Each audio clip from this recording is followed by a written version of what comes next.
Say they are them that keep the commandments, cause them have the right to the tree of life and can go through the gate into the city. Cause without, them a dog. Thy kingdom come is told man, so obey the Mosaic, nigga, that's great. Like the captivity when holy Moses stole the locust, scoliosis, get back crazy. Christ the living water, free to wave, will behave. I need a slave, Mr. Passways.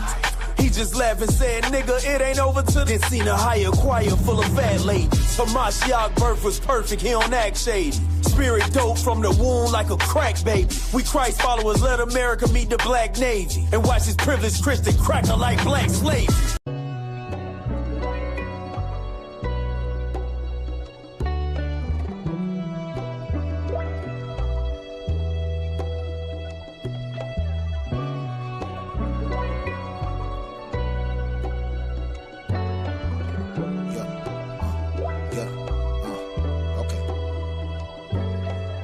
Let's bring the pen back like it was loaded in the bow. Death is the syntax. My grandma taught me how to think. I was just 10 back then. I was more impacted by older men teaching sin facts through pen action. The mental chains that remain tight as Robin suit. Never knew it taught us how to rob and suit with mask through the hood. Now we trying to rob the rich and do some good, but the people so distraught they cannot recognize the benefactors. These stances benefactor permeating to our spirit, changing niggas back to fishes. We've been swimming past the lies that we were just monkeys. They thought the killers had us out here pushing keys and bass, like the gorillas had us out here signing dreams away, like we was in the scope, never realizing we was in the scope.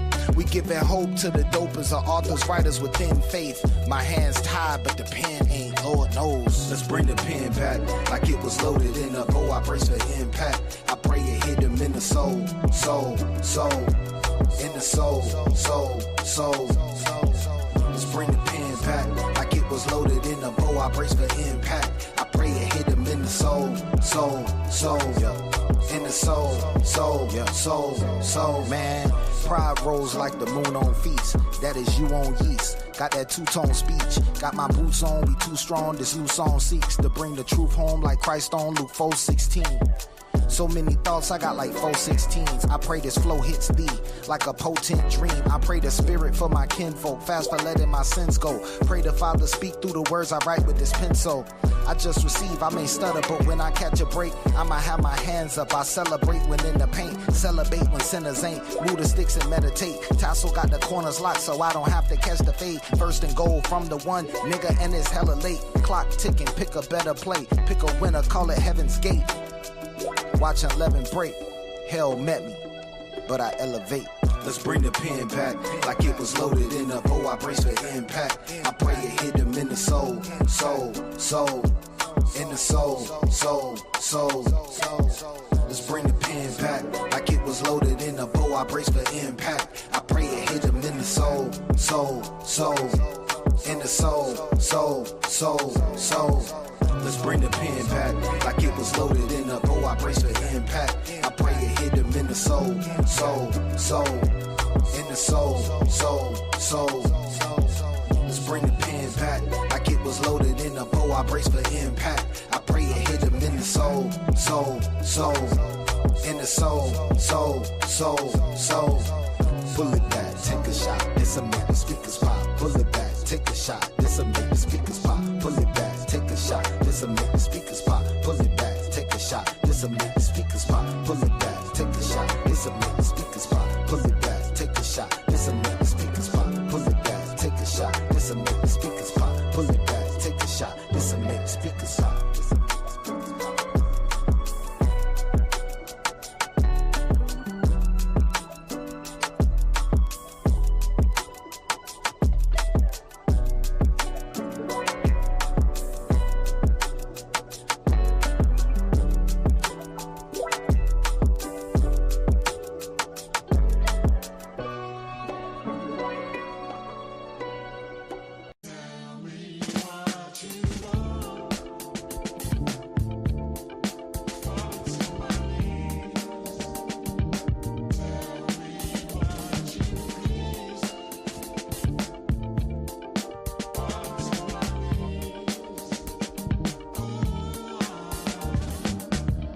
Tell me what you want from me. Walking through the hood, living comfortably. Couple threads hanging from my dungarees. We gon' bring the food, you can come for free. Teaching all the people that they sons are kings. And we let them know that the son the king. Demons in the past, now they run from me. Tell them all, I don't need your company. It's like the rebirth, tell them I ain't reading death toll. But you're free from the curses and the death code. And your hating enemies getting crept on. Cause they thinking we the ones that get slept on.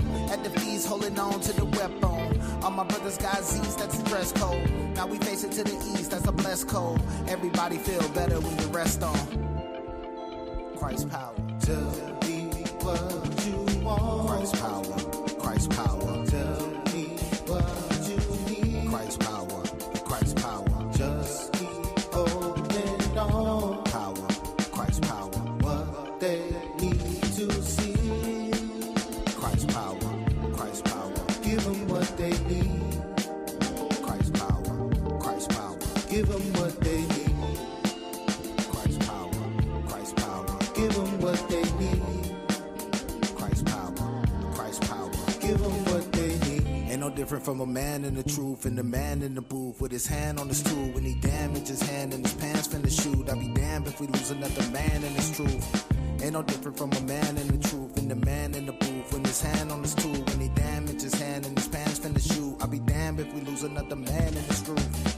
Killing brothers over chains in a set, bro. Ain't no difference when you bang over counts, bro. If another brother pray, he is blessed, bro. A lot of y'all never changed and it's stressful. Tired of seeing people hate on the church, but you pain in the worst. Pick your faith over work. If you came from the earth, then you ain't living perfect. We prophesy in part, giving people what they yearning for. Power, Christ's power. What they need to see. Christ's power, Christ's power. Give them what they need. Christ's power, Christ's power. Give them what they need. Christ's power, Christ's power. Give them what they need. Christ's power, Christ's power. Give them what they need. Tell me what you want. Christ's power, Christ's power. Tell me what you need. Christ's power, Christ's power. Just keep holding on.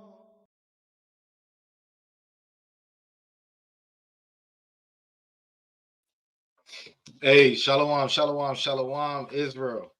Yahweh Ba'ashem, Yahweh Shah Barakatham. All praise to the Most High, man. We're back in the building. Let's do a sound check real quick. Hit me with a sound check. Drop some quick sevens in the chat. If y'all are hearing very clearly, all right. I want to make sure there's no issues. I see the little bubbles coming up beside the mic. I should be fine, right? Let's make sure it's straight. Hit me with the sound check. Okay, cool. All praise to the Most High. So, yes, the songs, Yonatan Malak, Reborn on most platforms, right? So you should be able to just pull those right up. All praise to the Most High. There's a couple more on there as well. We're going to get right into it, right? This class right here is dealing with the new moon. Now, this is a hot topic of conversation right now. This is a hot button topic right now.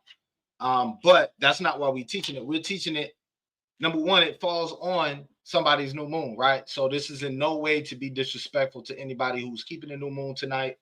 But these are the findings that we have found. Now, I did add in some historical presentation as well to this to add to the cultural side of it and what the new moon meant to the ancient people, what it meant to our ancestors, what it meant to the people surrounding our ancestors, right? Because we got to have that in order to have the full picture. So we're going to dive right into it. I'm not going to do too much talking. All praise to the Most High. I appreciate y'all for being here. Like, share, subscribe, and definitely share this video with everybody, all right? Definitely share this video.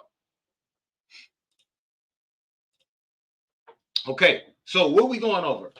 This is not a presentation on when the new moon is or when it occurs during the month, right? We will briefly touch on some of those points, right, as we go through the lesson. But the main part of this lesson is what the new moon is and how the people treated it and whether or not it's a Torah feast day or a Torah commanded day that you shall not do no work and you must congregate and have a feast, right? So those are the focal points of the message. We're going to get through a lot of information before we get there, but walk with me. I promise you we're going somewhere. All right. And I put in some extra effort to make sure we're not going over the same things you always hear. So you want to stick around to hear some things that you may not have heard before, right? And to add that to your repertoire as well. All right. So let's go.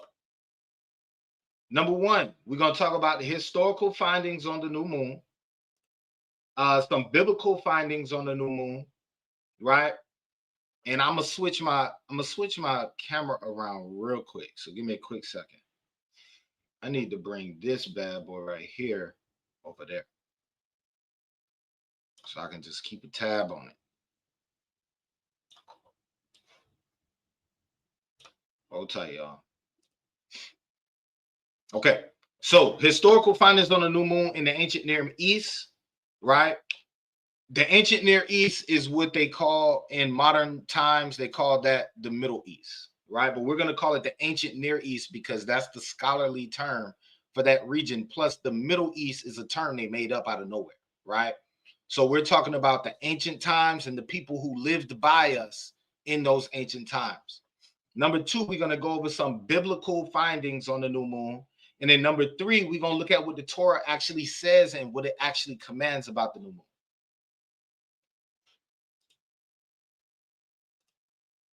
Okay, so these findings only highlight, these top findings at the top, the historical findings are only going to highlight the cultural connection between the ancient Near Eastern societies and other descendants of Abraham, right? We're not going to use that to learn the way of the heathen. We are only using that information to prove historically and culturally what the new moon meant to a lot of people in the region. And we're going to show you why that makes sense. All right. Now, this is what you got to understand. The moon has multiple phases. Each month, it goes through these exact phases. It starts at the new moon, which we determine to be the black moon, right? Some people say it's the sliver, but it starts at one phase, it progresses through every phase, and then it comes back to the same phase again, and that is the cycle of a month. All right. Each major phase is 7 days apart. So you're gonna get this black moon right here. And then approximately 7 days from that, you're gonna get the first quarter. And approximately 7 days from that, you're gonna have a full moon. And approximately 7 days from that, you're gonna have the third quarter. And then approximately 7 days from that, it's gonna be black again. It's gonna be a complete cycle after 28 and a half days. Right? Now, another thing to take note of is that the word waxing means to grow, right? Waxing means it grows. Waning means it's getting smaller. So this is in reference to which half of the cycle are you looking at? So if I say it's a waxing crescent, that means it's a couple days after the new moon, and it's a waxing crescent. It's getting bigger, and it's still a crescent. And that's the fingernail. That's how we reference that when I was teaching the kids. I call that the fingernail. So that's when the moon looks like a fingernail. Then after the quarter, you get the gibbous, right? That's the gibbous right there. And the gibbous is the opposite. That's when you get the black fingernail. Okay. And then you have the same thing on the waning side. It's just getting smaller. So I just want y'all to understand that. Now, why do we know this? Because ancient people sat down and documented what the moon looked like. They wrote it down day after day. They would track the phases of the moon day after day. And we see this across multiple cultures, not only in the Dead Sea Scrolls, right? The Book of Enoch has calendars. There's multiple recordings of the celestial bodies and the moon and the sun and the courses thereof. Is multiple records of that found in the Dead Sea during the time of the Dead Sea Scrolls. But then you also have stuff outside of Israelite communities. You also have stuff outside of Israelite communities, and that's some of the stuff we're going to look at today to make our conclusions, right, on certain points. So let's keep going. If anybody have any questions about the phases of the moon, just let us know. but the phases of the moon shouldn't be a problem. When you look up, you could be kidnapped and on a truck with the windows blacked out. You could be in there for 5, 6, 12, 13 months. When you come out, you should be able to look at the moon and know what time of the month it is, right? Because if you watch the moon for 2 days in a row, 3 days in a row, and you notice that it's getting smaller, you know you're in the second half of the Hebrew month, right? So it's really that simple. And we'll get into some scriptures that talk about that. Matter of fact, I got one on the screen. Sirach 43:6. So what a lot of people do is they read this verse and they use it backwards. So let's read it. Sirach 43:6 says, he made the moon also to serve in the season for a decoration of times and for a sign of the world. From the moon is the sign of feast, a light that decreaseth in her perfection. What does the word perfection mean? Perfection means whatever we were doing is complete. Right? Y'all put a 7 if you're following what I'm saying. Whatever we were trying to accomplish is now complete, and now the process has been perfected. So if the scripture says that it decreases in her perfection, that means as we enter the last part of the cycle, it's decreasing, right? And that's right in line with what we see here. That's right in line with this moon cycle that we see here at the end of the cycle. Now, some people, once again, this is no bash to nobody, but we're gonna talk about what we understand. If we're gonna say that the new moon is the full moon, that means that the end of the cycle is over here when the moon is waxing greater and greater, when it's getting bigger. You see that? So according to Sirach 43:6 and down through 8, that's an impossible understanding, right? Let's keep reading. The month is called after her name, increasing wonderfully in her changing. You see that? So as we start the phase, it increases wonderfully. As we reach perfection, it decreases. All right, I'm not going to spend too much time on that. Now, evidence of new moon practices in history. So let's go into history real quick. So ancient Near Eastern texts are presented by Shemites throughout what they call the Middle East, right? What we call the Near East. So you get Shemites this all throughout those lands historically. They inhabited many of the lands surrounding Israel. A lot of those people were the sons of Noah, and even further, even more of those people, and because we know that the Ishmaelites were blessed, right? And Abraham was blessed so that his family would multiply very large. Not only Abraham, Isaac, and Jacob bloodline, but also Ishmael's bloodline multiplied. You can see that in the scripture. So a lot of the people in that region were descendants of Noah, but they were also descendants of Abraham, right? Outside of the children of Israel. So there's a bunch of Abraham's descendants, and then there's a bunch of Noah's descendants. Okay, so some of the evidence that we can find of new moon practices come from those people. Some of them come from Babylonian astronomical diaries, right? Like I was saying, people charting the moon, charting the courses of the sun and the stars, coming up with the different equinoxes, all of that type of stuff. All of that knowledge was shared knowledge among the people in the East. Cuneiform tablets, right? Administrative records, Islamic historical texts. And we're going to look at all of this stuff because we got to draw a complete picture of what people thought the new moon was in the ancient world. So let's start with Genesis 18 and 19. This is scripture we pull a lot to prove that Abraham was a faithful man, but this time we're going to pull it for a different reason. So this is the book of Genesis, chapter 18 and verse 19, and it says, let's start at 18. Seeing that Abraham shall surely become a great and mighty nation, and all the nations of the earth shall be blessed in him.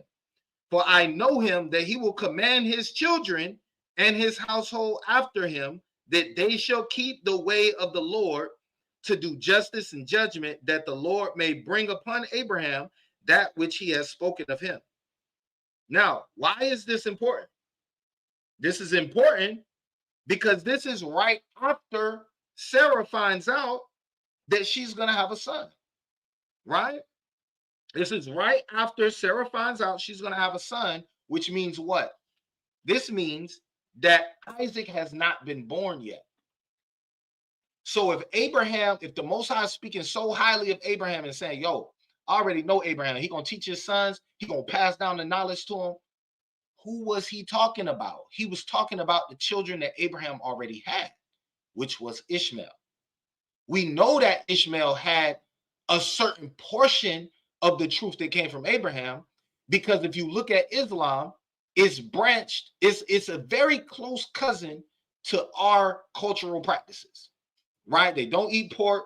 It's a very close cousin as far as certain rituals are concerned. As far as certain laws and commandments are concerned, a lot of their culture is a borrowed culture from the Israelites, right? And we can see that in the text of the Quran, which we're going to look at. All right, we're going to look at that. We're going to make that make sense. So don't get simple. I'm not saying that Islam is the same as what we do. I'm not saying they worship the same God. I'm not saying none of that. What I'm saying is their culture stems from their progenitor, who is Ishmael, coming from the house of Abraham.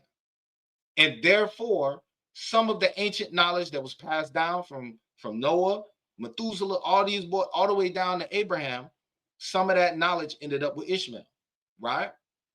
And this is evidenced in Genesis 18 and 19. Let's keep going. So this is the book that I referenced above, Astronomical Diaries and Related Texts from Babylonia, right? This is a very good read. I did not read the entire thing, but the portions that I've referenced are very good.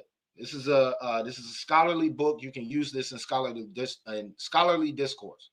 If you need a copy of it, you're not going to be able to just get it and download it. You have to have a library subscription from like a college or university, right? This one says the circulation of astronomical knowledge in the ancient world, right? So this one goes through various different cultures and talks about the astronomical knowledge that's in the ancient world, dealing with how they saw the moon, how they regarded the stars, the constellations. All of those things are contained in these two texts, right? Now let's look at something that comes from a third source. This source is called the Babylonian Month and the New Moon, Sighting and Prediction. And it reads, Babylonian sources rarely, if ever at all, state that the beginning or first evening of the calendar month was when the new moon was either first visible or first sighted. But there can be no doubt that this was at all times assumed. The assumption that the month began at the first appearance of the new moon can be traced back to the origins of Babylonian civilization. In lunar festivals such as Asetu, full moon celebrations were held on the 14th or the 15th of the month. Remember, we told you, if the full moon is at the beginning of the month, if the full moon is your new moon, then why are the ancient people keeping the full moon in the middle of their month? And remember, the Hebrew month corresponds with the Babylonian month. That's why we interchangeably use Babylonian month names like Nisan and Tammuz, right? Because the Hebrew calendar corresponds with the Babylonian calendar. So if the Babylonians were keeping their full moon at the middle of their month, that means the full moon is at the middle of our month. And that means the black moon has to be on the beginning of the month, right? Or the sliver moon, right? Whichever way you decide to look at it. Now let's keep reading. Full moon celebrations were held on the 14th, 15th of the month. This suggests that celebrations on the first of the month would have been intended to mark the new moon's first appearance. In the Enuma Elish, right? And y'all have heard Eliel talk about the Enuma Elish. But in the Enuma Elish, Marduk tells the moon that it will be full on the 15th and in the conjunction on the 30th, which implies first visibility is on the first. right? So these are from ancient sources dealing with how people in the Middle East saw the new moon.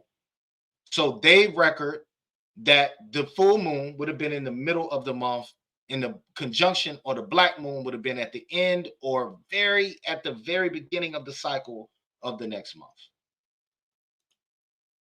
Now, look what it says here. Several types of Babylonian astronomical texts contain records of these observations. At the center of this practice are the so-called astronomical diaries, or diaries. Preserved diaries range in date from the early of 6th century to the mid 1st century BC. All of the known diaries have been edited and translated into English by Sachs and Unger.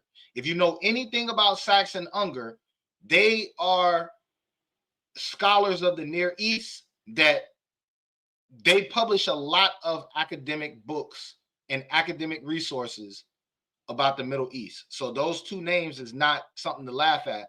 They heavyweights in academia as far as the Middle East is concerned, right? Let's keep going. Typically, a diary covers half a year and is divided horizontal rulings into monthly sections. Now watch this. This is the point I want y'all to read. The astronomical phenomena recorded in the diaries include the dates of the passage of the moon and the planets past the normal stars and past each other in measurement of distance between the two bodies.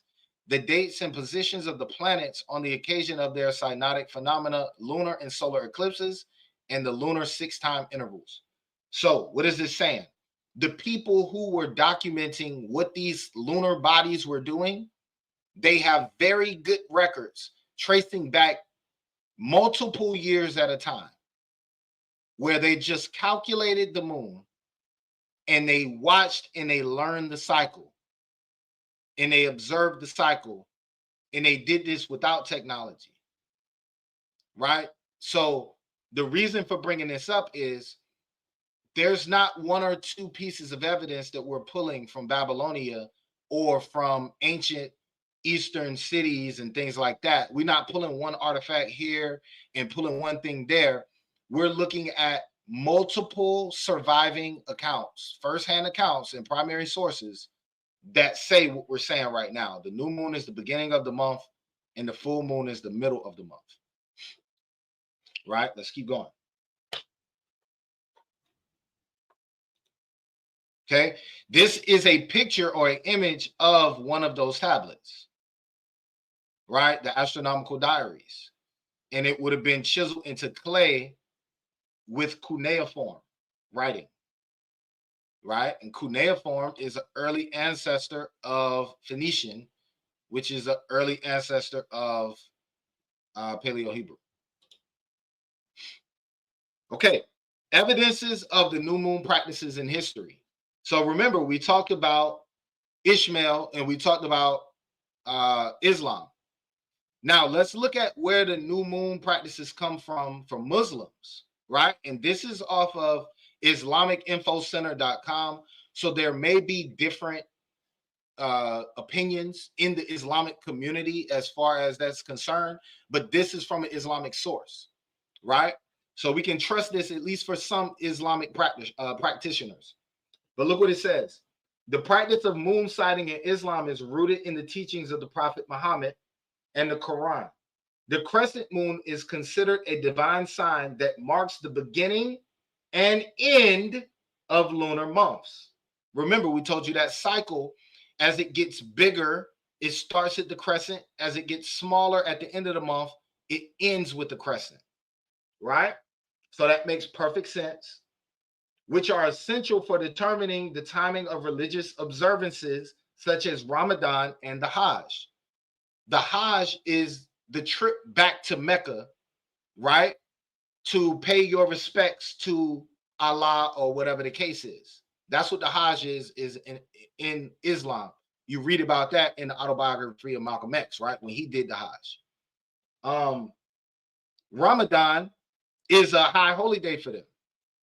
So they align their pilgrimage feasts and they align their major feast days with lunar cycles. Who else does that? The people of the Bible, the Israelites. once again, my theory is this happens because they are descendants of Abraham, and they were not given the covenant, so they have a piece of the truth and they have a piece of knowledge, but not according to knowledge and not according to the true design, because of course they're not the people, right? They're not the people of the book. Let's keep going. The Prophet Muhammad instructed Muslims to fast when they see the crescent moon of Ramadan, and to stop fasting when they see the crescent moon of Shawwal, which is the next month. This practice is based on the Sunnah, which is the example and teachings of the Prophet Muhammad, right?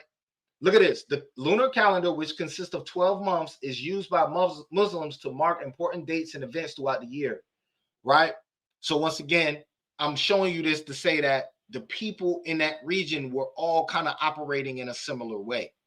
Now, let's read what it says in the Quran. This is Surah chapter 2, verse 189.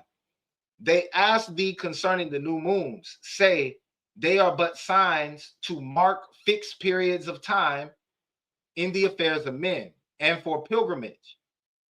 It is no virtue if you enter your houses from the back. Now he goes into something else, right? But the point of that passage is he's saying the same thing that our Bible teaches. He's saying, hey, the new moon is to mark the sign of times and to tell you when the feast days are and to tell you when you're supposed to travel back to the motherland. That's what a pilgrimage feast is. So notice the similarities between the descendants of Abraham, the Ishmaelites, right, and their religion, and the children of Isaac and Jacob, the Israelites. Notice the similarities there. All right, let's keep going.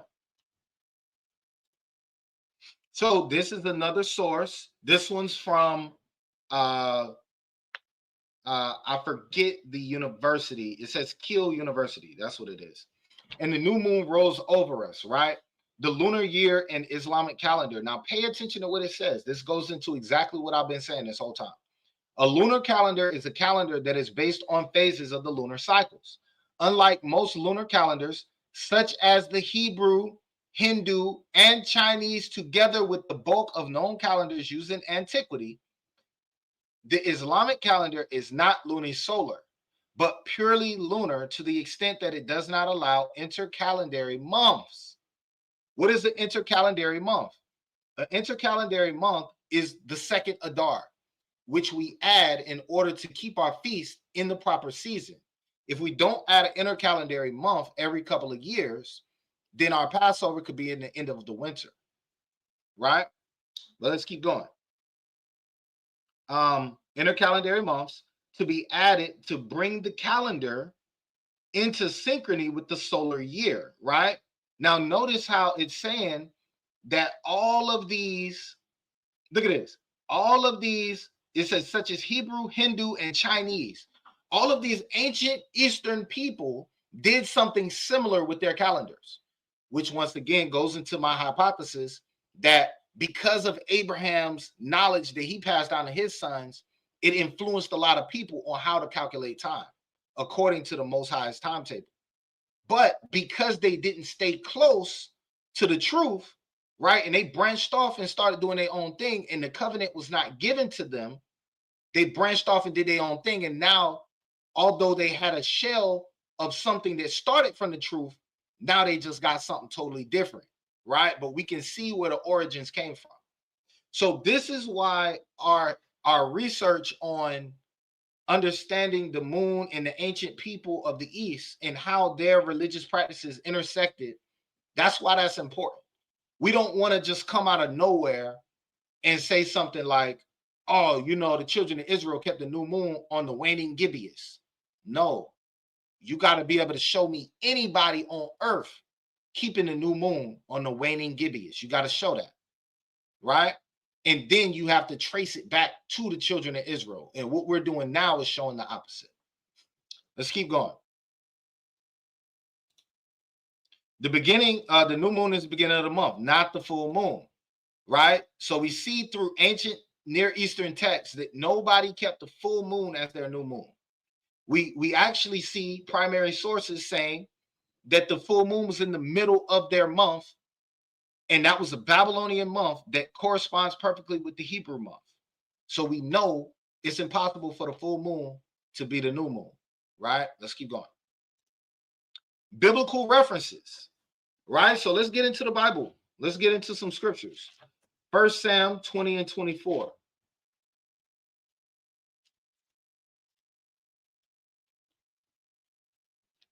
Pull it up real quick. All right. So 1 Sam 20 and 24. And it says, so David hid himself in the field, and when the new moon was come, the king sat him down to eat meat. Now, this is saying that the king sat himself down to eat meat, just to be clear. He sat himself down to eat meat, and the king sat upon his seat, as at other times, even upon a seat by the wall. And Jonathan arose, and Abner sat by Saul's side, and David's place was empty.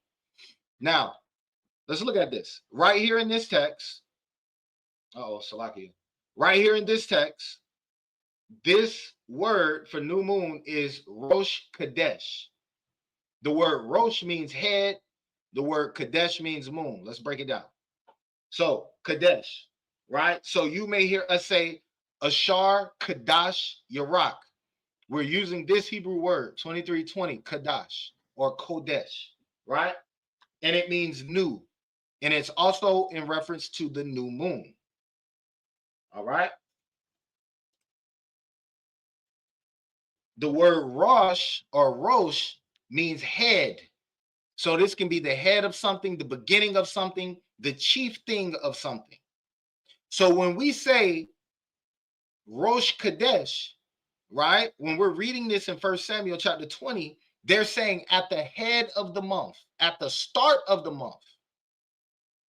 And notice when they say that, it's implied that the king sits down to eat. We don't know where this commandment or this custom starts, but we know that the king is customary for him to sit down to eat on this day.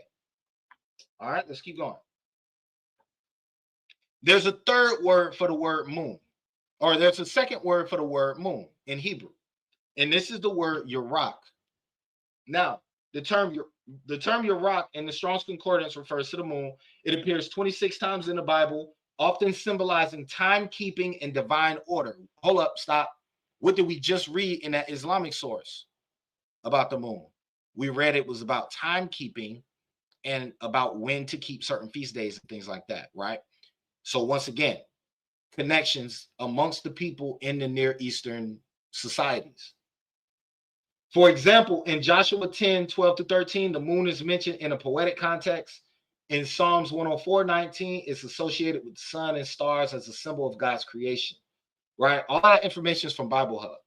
Now, I want to show you something very interesting, because remember, we were just talking about the connection historically between our culture and other Near Eastern cultures. Well, our Hebrew word for moon is Yarak. A Near Eastern culture named the Ugaritic people, their word for moon is Yarik. And they actually worshipped a deity by the same name. They worshipped a moon god by the same name, right? And he was worshipped in the ancient Near East. He's best attested in sources from the Amorite city of Ugarit in the north of modern Syria, where he was one of the principal deities, right? Now, why is this important? Linguistically, we can see the connection between those two words, Yarik and Yarak. Now, what we see in the Bible, in the biblical references, as far as the words that are used, the way we use those words, what we say about our new moon and how it starts the month, all of these things that we see are in line with the ancient Near Eastern practices, just as expected, right? It's at the beginning of the month. It's a sign of feast. We even have linguistic cognates like Yarak and Yarik that you can tell those two branched from a similar language at one point in time, right? Another thing I want to point out is this is a major point that I like to harp on. This is why we ccannot say that ancient Hebrew did not have vowels. We have to stop saying that. when you look at that word linguistically and trace it back to all the cognate languages that derived from it, every single one of the languages that Hebrew came from and that it derived into, every single one of those languages had vowels. So for us to say that Paleo Hebrew had no vowels in its pronunciation would be incorrect. Now, in the written text, there were no vowels presented, but when it was pronounced, it must have had vowels, right? But I'm not going to stay on that. So let's keep going. Let's get into some extra biblical references. Let's look at some things that the Talmud and the Mishnah say about the new moon, right? Because we want to be fair with our historical analysis here. So, do we believe in the Talmud and the Mishnah? Of course not. We don't read those things as authoritative. We don't take no account of what's said there. But we do know that these are documents that span back a certain time in history. So if they span back a certain time in history, then now we can use that as a historical reference on what people were saying about these things during that time period. Now watch this. In Mishnah Rosh Hashanah 1, it speaks of sighting the new moon, how to sight the new moon, what phase it's in when you're sighting it, and the fact that there are witnesses that must be present and how to judge those witnesses. That's all the conversation that's being had in the Mishnah and the Talmud about the new moon, right? Look at the Dead Sea Scrolls, right? Dead Sea Scrolls right here. It says the two most famous and detailed calendar scrolls are called 4Q calendar document A and B because they were found in the fourth cave discovered at Qumran. Now, I'm going to stop there for a quick second. If you hold, I don't know who's watching this. If you're a person that's watching this and you hold the Enoch calendar to be true, or if you're a person that's watching this and you hold various other documents that are found in the Qumran caves to be true or to be authoritative, this is going to hit hard. If you don't think it's authoritative, it's still going to hit hard because it's a historical reference to how people saw the new moon, right? So pay attention to this. The latter scroll, scroll B, is a continuous 7-year listing of events. 1 year of dates of lunar observations, followed by a 6-year list, the dates of both lunar events and also the feast days, and how the beginning of each month aligned with the week and priestly cycle. It's clear that every year in that period had exactly 364 days at the time. This table also establishes that the priestly cycle was understood to be a continuously repeating cycle, which is confirmed by other Hebrew writings. Why? What are we talking about? When they found the Dead Sea Scrolls, right, which is the only place that we have an entire scroll of Isaiah, right? But when we found the Dead Sea Scrolls, we also found calendars that marked the events that happened over a 6-year period. For 6 straight years, somebody was documenting the time. And they told you when each new moon fell, they told you when the feast days fell, and they mapped it out with the priestly cycle. Who was the high priest at the time? How long did he serve? X, Y, and Z. That's crazy. So that goes to show us that the new moon is of importance because somebody was detailing it, mapping it out, and writing it down.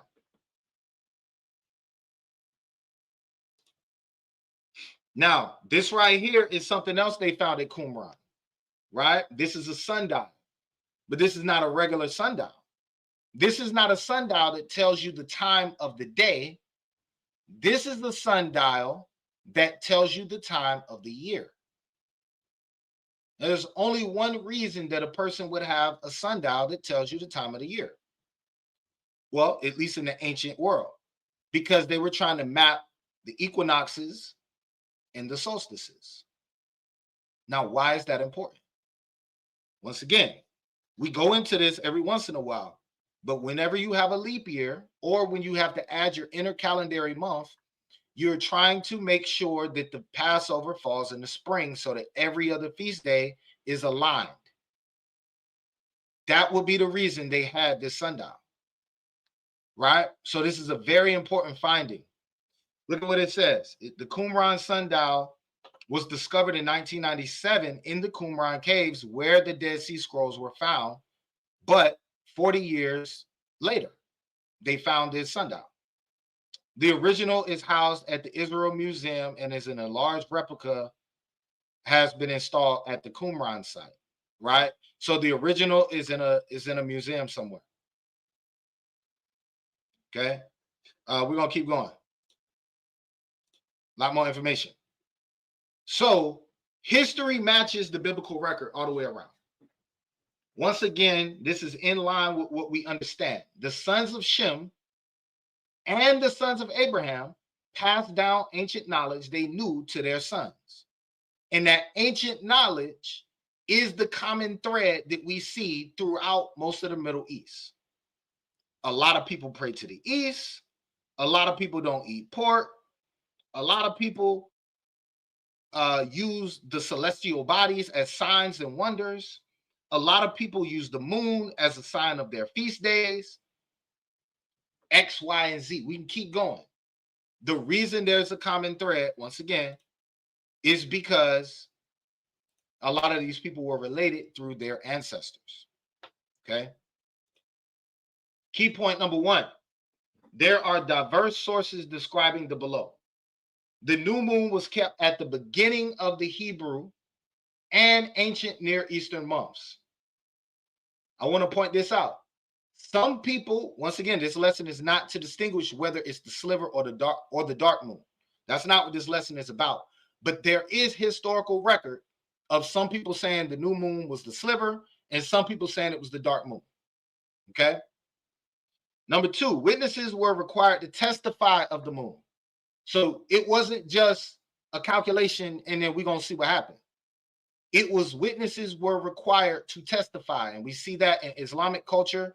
We see that in Israelite culture. We see that in written documentation. Okay. And this occurrence was to designate feasts and seasons. And then on top of that, we use sundials to make sure we were in alignment with the proper season. Because otherwise, how would we know it's the equinox? How would we know that the fall has actually started? Right? And once again, these are people who sat around and mapped out where the sun was in its orbit and where the moon was in its orbit. So they understood exactly where it needed to be for the spring equinox to begin so that they could put their first month there. Right? These are very important things in the ancient world. And it's a very important thing now because the Most High gave us a commandment that said we have to keep these feast days in their season, right? This day is not exclusive to Israelite culture. I want y'all to write that down. The new moon celebration is not something only Israelites do. And that's a very important point, right? Let me get Deuteronomy 4:19. I'm going to tell you why it's important here in a second. Deuteronomy 4:19 says, boom. Ah, man, I got to start up higher. Okay, Deuteronomy 4:14. And the Lord commanded me at that time to teach you statutes and judgments that you might do them in the land where you go to possess it. Take you therefore good heed unto yourselves, for you saw no manner of similitude on the hour that the Lord spake unto you in Horeb out of the midst of the fire, lest you corrupt yourselves and make you a graven image, the similitude of any figure and likeness of male and female, the likeness of any beast that is on the earth, the likeness of any winged fowl that flieth in the air, the likeness of anything that creepeth on the ground, the likeness of any fish that's in the waters beneath the earth. And lest thou lift up thy eyes unto heaven, and when thou seest the sun, the moon, and the stars, even all the host of heaven, should be driven to worship them and serve them, which the Lord your God has divided unto all the nations under heaven. What does the last part of that verse mean? That verse means that that's left for them to do. I taught them how to observe the times through the ancient people. In Genesis 1:14, I told Adam And I know he passed this down to his people, but I told him that these lights were going to be important for dividing days and dividing times, and they're going to be a sign of feast and all this type of stuff. So all of that was passed down. And then he cut off knowledge from those people. So they took what they had and they ran with it. So Deuteronomy 4:19 is saying, yo, all them other nations, that's what they do, because they don't know no better. But you gonna worship me, right? So that's very important to see the distinguishment between where the Most High drew the line between us and the other people of the East. Let's keep going. So what do the scriptures say about the new moon? Number one, these are verses that now we're going to go into our classic new moon scriptures, right? But what we're looking for is what exactly is the Bible telling us about the new moon? So Numbers 10:10. Also in the day of your gladness and your solemn days, in the beginning of your month, you shall blow with the trumpet over your burnt offering, over the sacrifice of your peace offerings, that they may be unto you for a memorial unto your God. I am the Lord your God. So the commandment we get here is blow the trumpet on the new moon. That's the commandment we get there.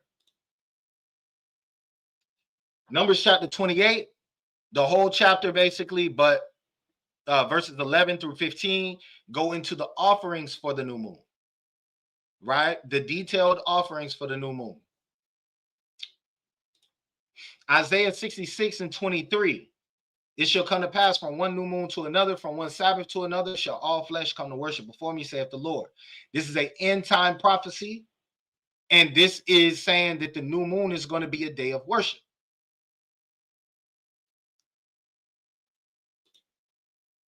Colossians 2:16, right? Now we leave in the Torah and going into the New Testament.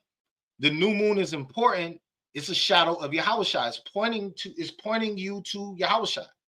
So there's something important about the new moon that you're learning spiritually that points to Hamashiach Yahushua, right? That's what Colossians 2:16 and 17 tell us. Galatians 1:14, the moon is a sign of appointed times, right? We just referenced this, or not Galatians, I'm sorry, Genesis. We just referenced this a couple of minutes ago. So Genesis 1:14 is telling us that the moon is a sign of appointed times. And the moon is there to divide seasons and things like that, or to point out seasons. The Bible does not command us to keep a feast on this day. There is no Bible verse that says this day shall be a solemn assembly. There is no verse that says this day shall be treated as a day of rest. Right? When mentioned alongside the Sabbath, it's always listed separately from the Sabbath. What am I talking about? Let's go back. Look at Isaiah. If the new moon is a Sabbath, then I don't have to say from new moon to Sabbath to Sabbath. I can just say from Sabbath to Sabbath because the new moon is a Sabbath. And this actually happens in the Bible. The Most High says, on your Sabbaths, right? And groups them all together. And we understand that that includes feast days. But sometimes we lump in new moons with that. But we don't have no biblical precedence for saying that a new moon is a Sabbath. It's always listed separately. Right? Isaiah 66:23 listed separately. Colossians 2:16 listed separately.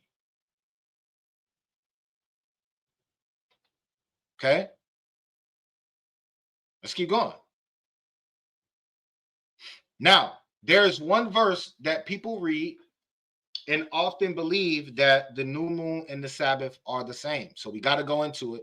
And this is actually the same verse that people will use to believe that the full moon is the new moon. So we're going to show you without a shadow of a doubt, 100%, the new moon and the full moon are two separate events. Right? So Psalms 81 and 3. Blow up the trumpet in the new moon in the time appointed on our solemn feast day, for this was a statute for Israel and the law of the God of Jacob. Stop. Blow up the trumpet in the new moon is a commandment of the God of Jacob. Now, notice it says, in the time appointed on our solemn feast day. By reading this verse in the KJV, which I'm going to say this is not the best translation in this particular verse, and we're going to show that the KJV is not the best translation for this verse, because this verse reads as if the entire subject of the verse is the new moon. When you read it that way, this is what it means. Blow up the trumpet in the new moon because that's the time appointed, because that's a feast day. But that's not what that verse is saying. Let's look at it. Let's look at it. Psalms 81 and 3 does not say at the time appointed. The KJV says at the time appointed, but the Hebrew manuscript that is behind it does not say at the time appointed. It says, blow at the time of the new moon, the trumpet, at the full moon, on the day of our solemn feast. I'm going to help you make sense of this. It's giving you 3 different times when you should blow the trumpet. Why? Because this was a statute and a law of the God of Jacob. This is the only way to understand this verse. And let me tell you why this is the only way to understand this verse. If you understand this verse, that the new moon is the full moon, then that's historically inaccurate. If you understand this verse to say that the new moon is a solemn feast day, there is no statute that tells you that. And verse 4 would now disagree with your conclusion. The only way to understand this is blow up the trumpet in the new moon and on the full moon and on the solemn feast days. That's the only way to understand that. And that's in line with what we see in Numbers chapter 10. Right? I'm going to read Numbers 10 and 10 one more time.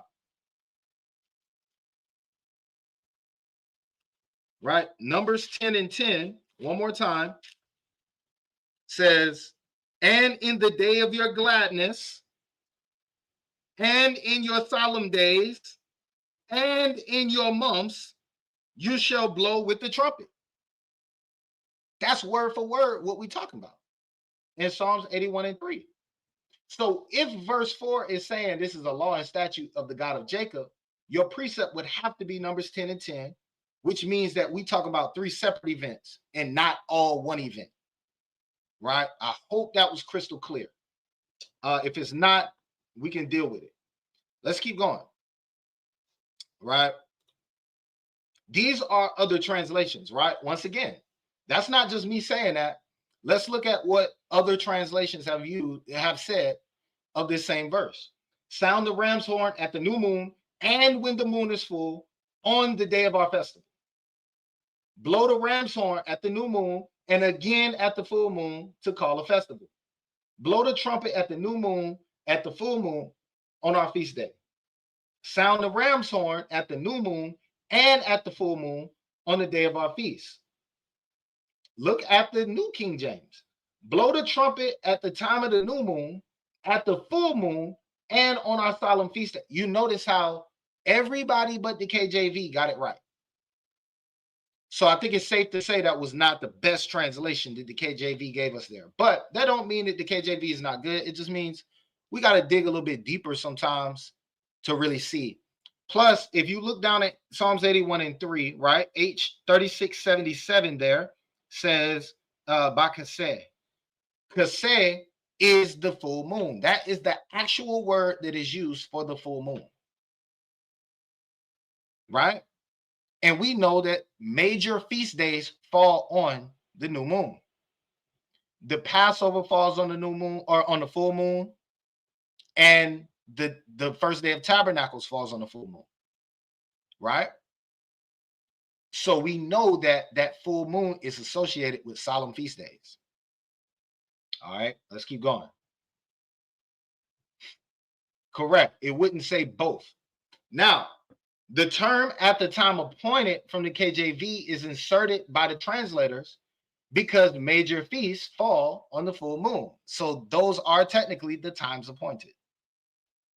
But when you take your liberties and translate things that way, it will convey a different sense from what the writer was trying to convey, right? So that's why it's dangerous, and that's why we had to take our time to break it down.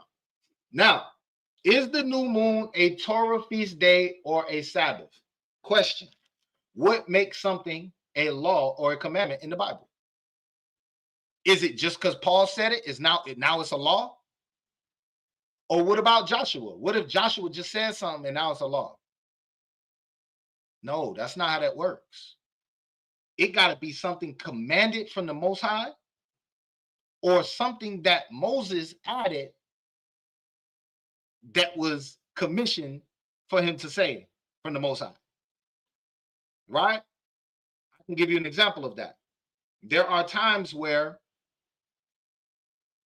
well, let's use Christ. There are times when the Most High says something to the children of Israel and they don't understand what's being said. So then Christ says, you have heard it said this way, but I say it this way, right? So there are times when the law can be clarified so that we can reach the spirit of the law. But we got to ask ourselves, is the new moon one of those situations? Is the new moon ever explicitly called a feast day or a Sabbath? Now look at number one. It has to be commanded from the Most High or from a prophet he commissioned.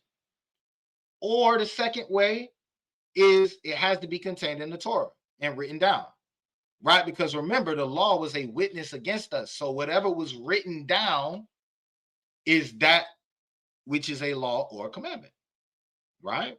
So if we're going to sit here and say, hey, I don't see this anywhere in the law where I'm being commanded to do this, now it's crossing over into cultural practice, right? Now we're crossing over into cultural practice and not Torah law. Now, let's keep going. Is it a Sabbath or a feast day? It's not contained in Leviticus chapter 23 where all the feast days are.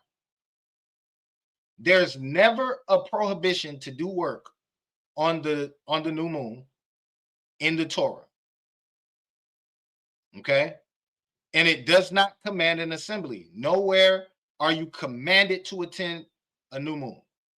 Now, if you are making the case that you are commanded to attend the new moon, then 1 Samuel chapter 20 and 24, when David does not go to the new moon, means that David broke the commandment right there. And I believe that will be an impossible understanding as well, because we know that David was being moved by the Spirit. And the scripture says that he never did anything outside of what the Most High wanted him to do, except for the matter of Uriah the Hittite. So we have to revisit that and understand that this is not a commanded day, but it is a cultural day, and it's still important. And pay attention. Look at the green points on the screen. It does require offerings and sacrifices. It does require the blowing of trumpets. It is a day of worship, and it is vital for you to keep track of the seasons and the feast days. So by no means are we saying don't keep it. We just saying it's not a Torah commandment, and you're not in sin if you chose not to go to a feast day on that particular day, right?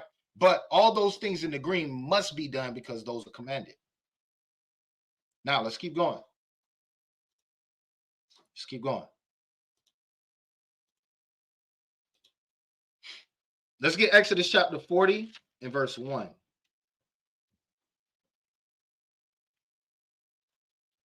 Right? Exodus chapter 40 and verse 1 reads, and the Lord spake unto Moses, saying, on the first day of the first month. What is that?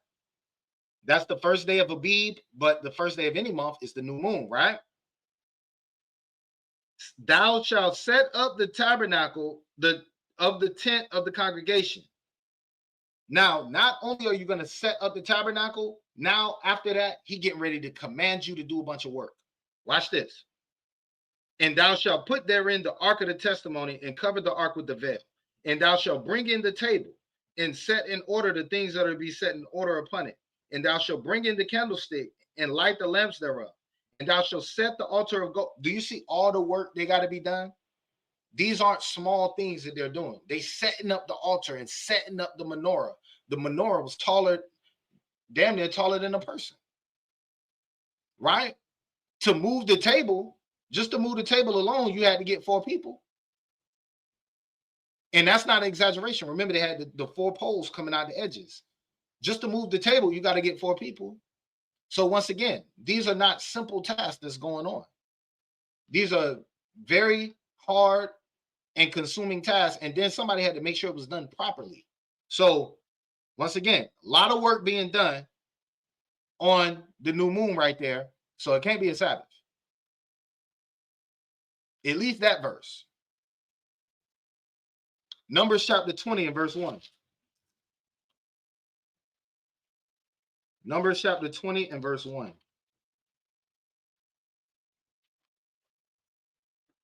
It says, then came the children of Israel, even the whole congregation, into the desert of Zin in the first month. And the people abode in Kadesh, and Miriam died there and was buried there. Okay. Boom. I'm trying to find a timestamp.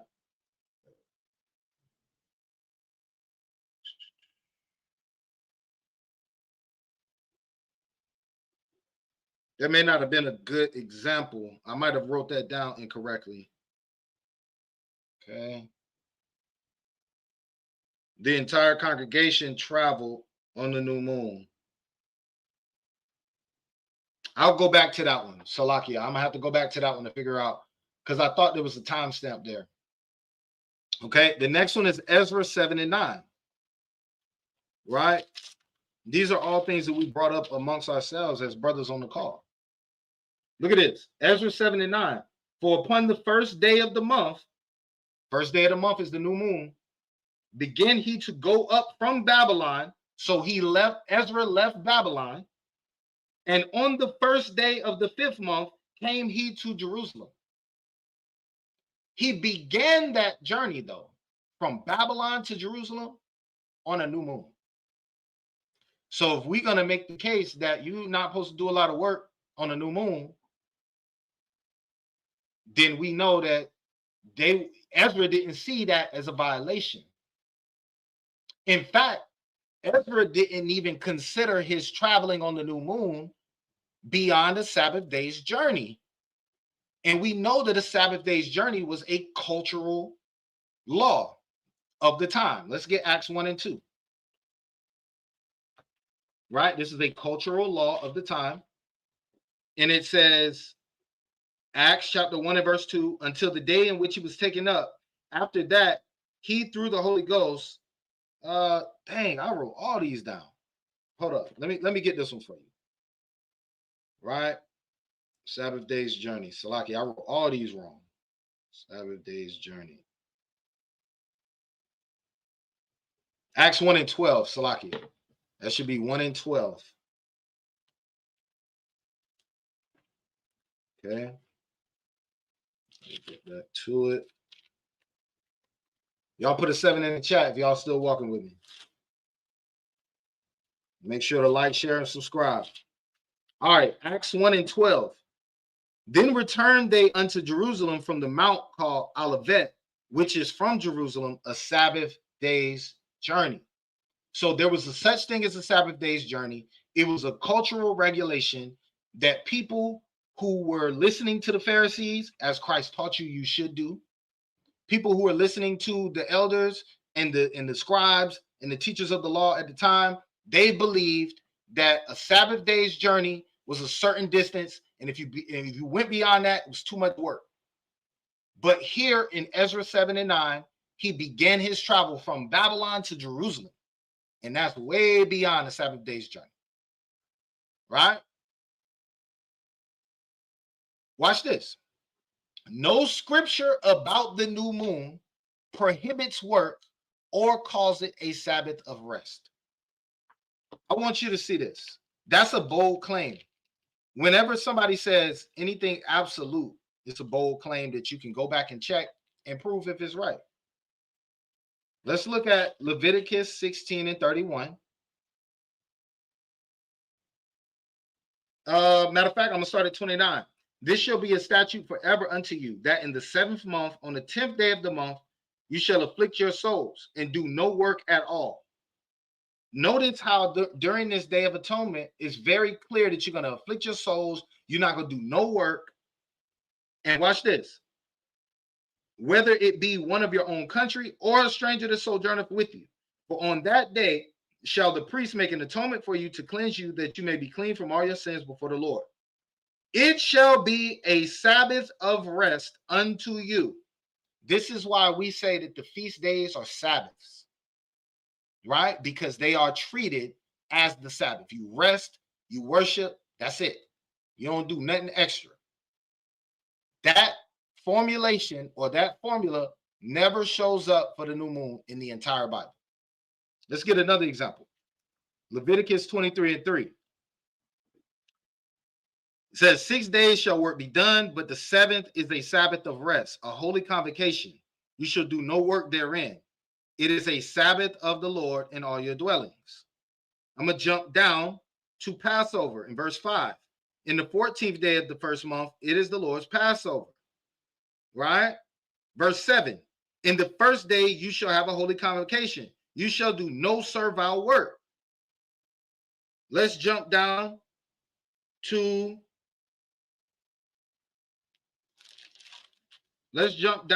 Pentecost, verse 15. And you shall count unto you from the morrow after the Sabbath, from the day that you brought the sheaf of the wave offering, even 7 Sabbaths shall be complete. Even unto the morrow after the 7th Sabbath, you shall number 50 days. Right? Boom. Let's jump down to verse 21. And you shall proclaim on the selfsame day that it may be a holy convocation unto you. You shall do no servile work therein. Jump down to the blowing of trumpets, verse 23. And the Lord spake unto Moses, saying, speak unto the children of Israel, saying, in the 7th month, in the first day of the month, which happens to be a new moon, right? It says, in the first day of the month, you shall have a Sabbath, a memorial of the blowing of trumpets, a holy convocation. You shall do no servile work.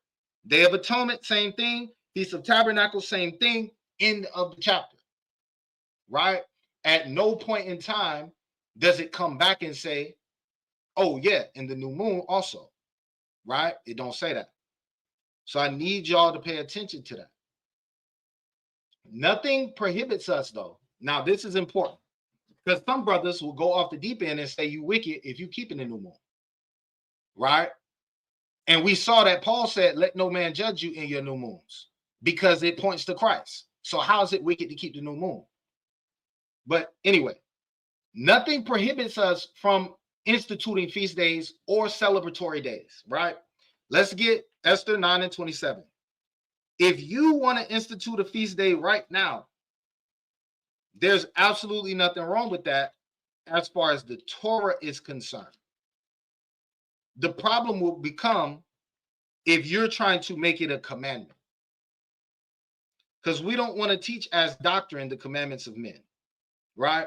We don't want to go around telling people they in sin when in reality they have committed no sin. So this is Esther 9 and 27. The Jews ordained and took upon them and upon their seed and upon all such as joined themselves unto them, so as it should not fail, that they would keep these 2 days according to their writing and according to their appointed time every year, and that these days should be remembered and kept throughout every generation, every family, every province, and every city, that these days of Purim should not fail from among the Jews, nor the memoriam of them perish from their seed. You see that? They did that and they didn't see nothing wrong with that, right? In the book of Esther. Now, let's get maybe a better example in the book of Maccabees, because some people dispute the book of Esther. Some people dispute the book of Esther. Let's get 1 Maccabees chapter 4 and 59. Hey, that's a fact. You got to watch what you call a sin. You have to. Because if you call something a sin and it's not, now you might be in violation. Now look at this. 1 Maccabees 4 and 59. And it says, moreover, Judas and his brethren with the whole congregation of Israel ordained. Notice they keep using that word ordained. They ordered the people, right? That the days of the dedication of the altar should be kept in their season from year to year by the space of 8 days, from the 25th and 20th day of the month Caslu, with myrrh and gladness. At that time also they builded up Mount Zion with high walls and strong towers round about, lest the Gentiles should come and tread it down as they had done before. So we see here that in the book of Maccabees, they ordained that this be a yearly celebration. And then in the New Testament, Christ shows up and acknowledges that celebration. At no point does he stand up and denounce that celebration. And at no point does he stand up and say, y'all added this. Why y'all doing this? Y'all wicked. So that's the heavy point to meditate on, right? So it's nothing wrong with making the new moon a feast day if you want to. It's nothing wrong with making a random Thursday a feast day if you want to. There's nothing wrong with none of that, right? Long as you worshiping the Most High on that day. That's what matters. It would be sin to add to the law, right? It would be a sin for us to say it's a law to keep the new moon. So now in your fervor and in your zeal, trying to make sure people following the Most High, you actually the one that's out of the spirit. So we gotta be careful with that, right? We gotta balance everything out with a grain of salt and make sure that we teaching what the Bible actually commands, because we don't want to add nothing. Now, in conclusion, the new moon was kept at the beginning of Hebrew and ancient Near Eastern months. Once again, some people cite the sliver moon, some people cite the dark moon. We teach that it's the dark moon, right? We teach that it's the dark moon. We have reason to teach that. But sliver versus dark would be a conversation for another time.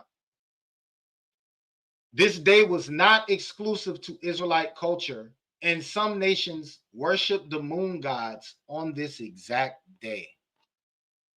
I had to bring this out.